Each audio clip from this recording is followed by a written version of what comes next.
Nyo tutandikidde mu ggwanga ery'Ebungereza era nga eno Premier League kifumba mutuku anti olunaku olw'eggulo waliwo abazannyo omupiira kafungulankete wa maggwe guno nga gwamazeko bangi ebyewungula anti Chelsea babadde nga bambalagana ne club emanyiddwa nga eya Everton.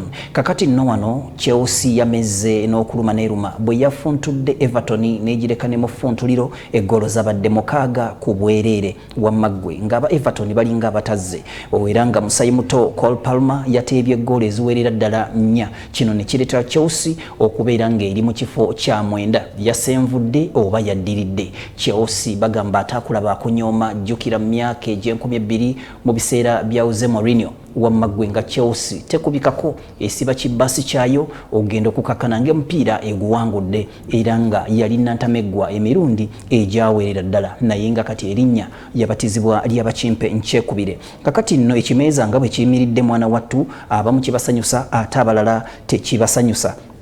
Man City bano nga bannantameggwa bwe twogerera basenvudde bali mu bubonero 7-3 oluvannyuma lwa Arsenal okukubeera nga yakubiddwa Aston Villa eggoolo 2 wamaggwe ku bwereere. Kakati nno kino kireetera nti Man City yeri waggulu w'ekimeeza n'obubonero 7-3 ate Arsenal eri mu bubonero 7-1. Liverpool nayo bw'eti ebadde esenvula ng'ekikopo egamba ekyetaaga we twogerera kyandigiyita myaganya gy'engalo anti naye eri mu bubonero 7-1 kyokka nga benkana obubonero ne club eya Arsenal naye nga ekibawula ze ggoolo asinga ggoolo ennyingi nti yabeera waggulu so nga ate ekikopo the winner takes it all anaasinga obubonero bungi yagenda okubeera nga awangula ekikopo kino. Aston Villa yo wetwogerere yafuntula Arsenal gye buvuddeko eri wansi ddala mu kifo kya 4 n'obubonero 63.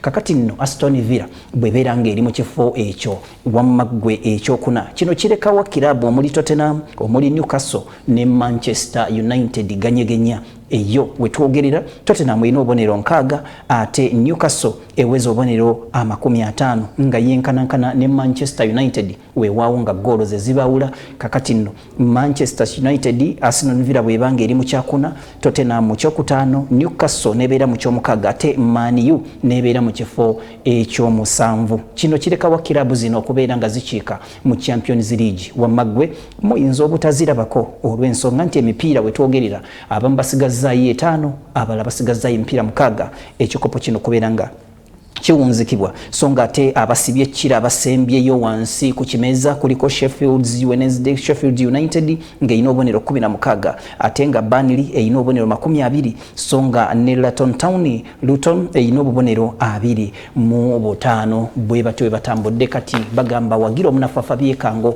abawagira kilabu ezo Champions League mugifuuwe mu ng'ombe so nga ate mu Champions League olunaku olw'enkya emipiira gigenda kuba gitojjera. Arsenal egenda kwambalagana ne Bayern Munich jjukira nti ogwasooka Bayern Munich yakyala yali ku bugenyi mu kisaawe kya Emirates ekya Arsenal bwe batyo ne bagwa maliri ggoolo zaali 2-2 naye nga ate kino kyawa Bayern enkizo nti yasobola okuteebera ku bugenyi ggoolo eziwera ddala 2 so nga kakitegeeza ki ggoolo ze yeetaaga ntono nnyo ne bwe guwangulemu ku bwereere mwana wattu ebere yitawo so nga te Man City ne Real Madrid era nago gwagwa 3-3 era nga Madrid yali ku bugenyi nesobola okukuba Man City ggoolo 3 weewaawo nayo yeerwanako nekuba 3 naye era Man City yani Real Madrid kibaira kijiwe enkizo lwa nsonga nti yali ku bugenyi. Olunaku lwaleero PSG egenda kubeera ng'eyambalagana ne kilabu eya Barcelona. Empaka zino ziri ku mutendera ogwa quarter final era nga guno gwe mutendera ogw'okubuluzanya olw'okubiri giyite second leg.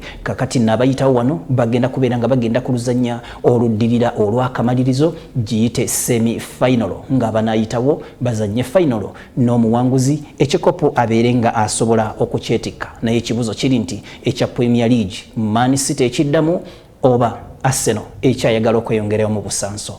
Mbadde muzzukulu wa Kasujja omugeeka bwe Israel n'ebyemizannyo.